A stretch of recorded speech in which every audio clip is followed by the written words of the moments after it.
plenty to take away from that. Open portions of practice as well.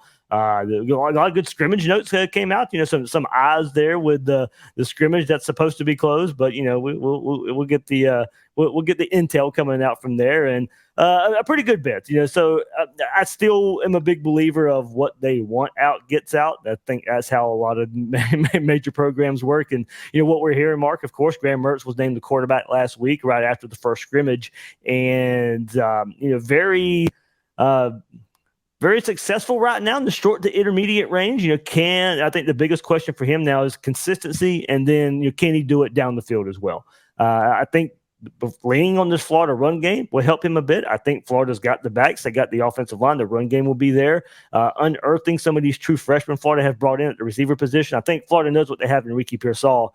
I think they are excited about the potential of Trey Wilson and Andy Jean and Aiden Mizell. If those guys can live up to the reputation and Graham Mertz can get them the ball, I do think his biggest thing is take care of the ball and just get the ball to the playmakers. I think Florida will unearth enough of them, but can he kind of get over the reputation at Wisconsin of when you play the better defenses, not to fold? That's going to be him. There's going to be a lot of good defenses he plays this year. He's going to have to be a little more consistent than what we saw at Wisconsin post-snap. He had no problem getting Wisconsin in the right play, in the right checks, in the right calls. But after the snap, that's where the issues came. And we'll see he spoke to the media actually today, and I got some quotes here. He goes, "It's fun when you know how to attack a defense. Napier designs an offense that frees you up. You can go play. There's always an answer. I love this offense 100%. So he's saying all the right things. He's done all the right things. Mark, we just got to wait till about 2 weeks and 2 days before we see it on display in Utah. We can talk all we want. He can talk all we want about how good we feel about it, but it's all going to come when the lights are on.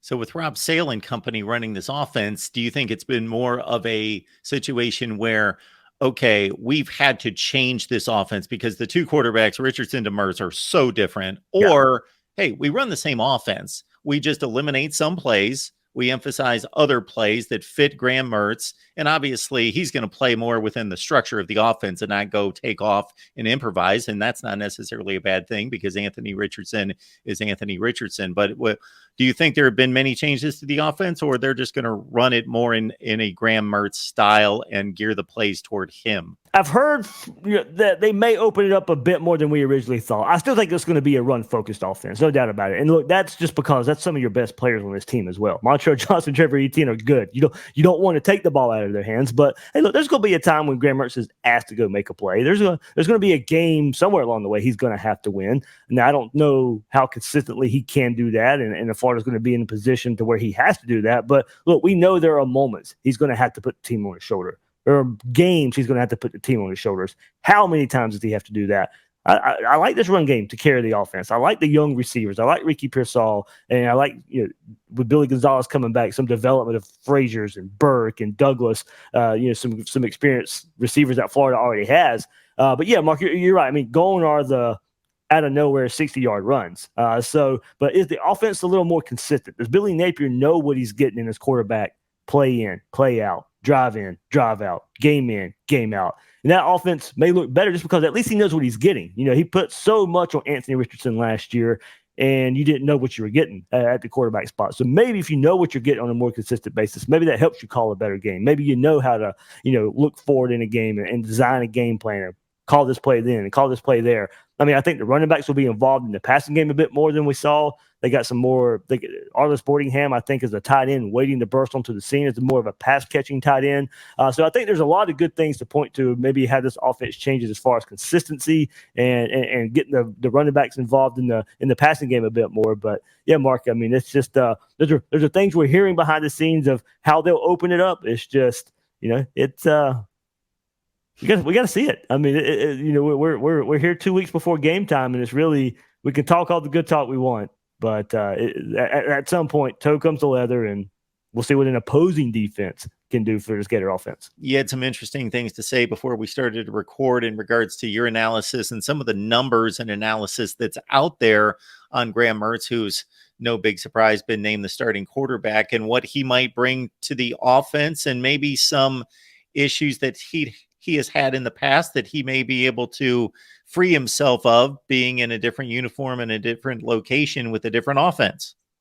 Yeah, Billy Napier announced him as starting quarterback this week. So a guy that, didn't really have the best career, I guess, over there at Wisconsin, had a really good first start. I think he threw like 90% in his first game against Illinois. So the hype was already there. And then kind of the train derailed a little bit.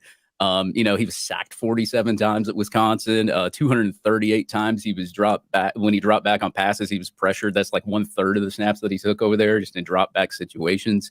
His touchdown to interception ratio, it wasn't that great. 38 touchdowns to 26 interceptions. At a 59.2 completion rating for his career. I mean, they do like these adjusted completion ratings on PFF, and it was 69.2, but they can do that for any quarterback. So I mean, any quarterback can look good when you adjust the completion rating of drops that were thrown on target. But what I really like when I studied Graham Mertz and I looked at some tape, and Richardson had struggled with this a lot last year. He struggled with his accuracy. The short pass plays, and Shane Matthews has always, and I listen to Shane Matthews a lot. I love his podcast. He was on the Buddy Martin show, ranting and raving about Graham Mertz and how good of an arm that he's got and how he can do the simple things right and quick. I mean, he has an average time to throw at 2.73 seconds, whereas Richardson was 3.16, I believe. So he makes decisions a lot quicker. From 0 to 9 yards, he has a 71.1% completion rating. He's thrown for 738 yards there, where Richardson only had 58.6 in those 0 to 9 yards range of a completion rating. Richardson really struggled on those simple slants, those little out routes, all that kind of stuff. You won't see that with Graham Mertz. Now, when it comes down to those 3rd and 3s, 3rd and 4s, Graham Mertz will be able to throw a slant if somebody's open and maybe get some yards after the catch with some of these wide receivers Florida's got coming in here, and Ricky Pearsall, his senior year, trying to get that NFL money this year too. So I think from a simple play perspective, I think Graham Mertz is going to be a better quarterback than Anthony Richardson. Obviously, he doesn't have the intangibles or the athleticism that Anthony Richardson did have. He's not going to run a 4.4 down the sideline and score a touchdown 70 yards out, but at least you'll get some good passing production out of him if he can calm down on interceptions. Richardson, he had that issue at the beginning of the year last year too, throwing a lot of interceptions. But then as the year went on, he kind of calmed down on those. And I think Billy Napier and staff, they adjusted what Richardson could do as a passer to cut down on those interceptions. And I think now with Mertz in this system and how they evaluate quarterbacks,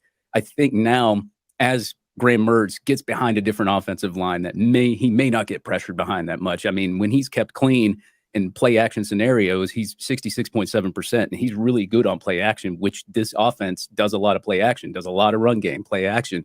I think he'll thrive a little bit more in this offense with new weapons, but also you got to think in the SEC, those defenses get a lot harder and a lot more difficult too. So you got to throw that into the fire with Graham Mertz as well. So I think really the question mark is Graham Mertz, will a new offensive line, will new weapons, will a new team help him thrive, in the SEC? Because this schedule is pretty hard. It's ranked in the top 5 of the hardest schedules in college football right now. So it's not like he's going to be introduced to, a no-name team week 1. He's playing Utah, then he's got to play Georgia, then he's got to play a Florida State team that looks to be, hopefully maybe undefeated this year if they can get past LSU and Clemson and some of the other harder teams. I mean, he's going to have to play LSU, a team that has a lot of experience returning and an experienced quarterback. It's just, he's going to have a gauntlet to go through, and a revamped Tennessee team as well with Heupel over there.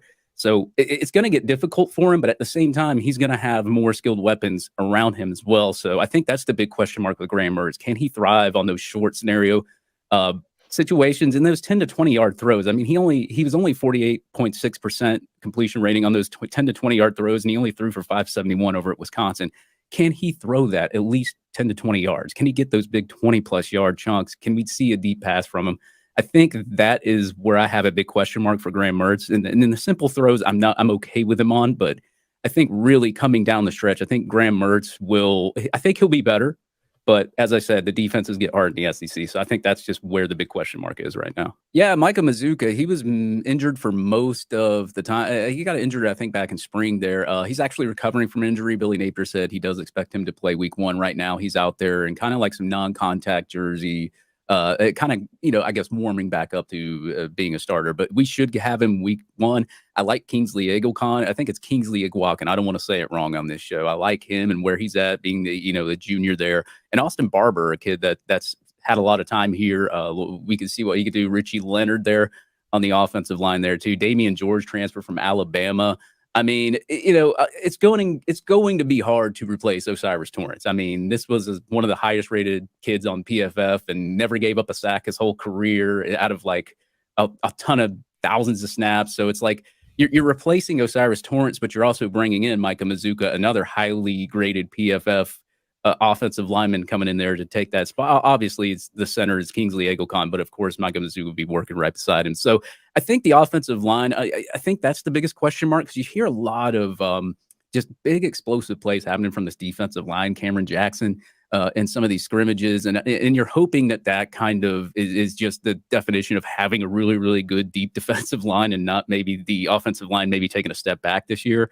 But that's the joys of playing yourself in a scrimmage. It's like when one part of the team doesn't do well, you're thinking, well, is it because we suck in this area, or is it because we're really good on the other side of football? So I think you have a little bit of question marks there. But like as far as the offensive line goes, I don't know if they necessarily take a step back with Micah Mazuka there. The biggest concern I'm worried about offensive line wise is health. I think you need to really stay healthy on the offensive, especially offensive side of the ball, offensive line. I'm not really worried too much about the skill positions defensively with Jason Marshall, Kamari Wilson, Jadarius Perkins. I mean, those guys, you got depth back there in the backfield.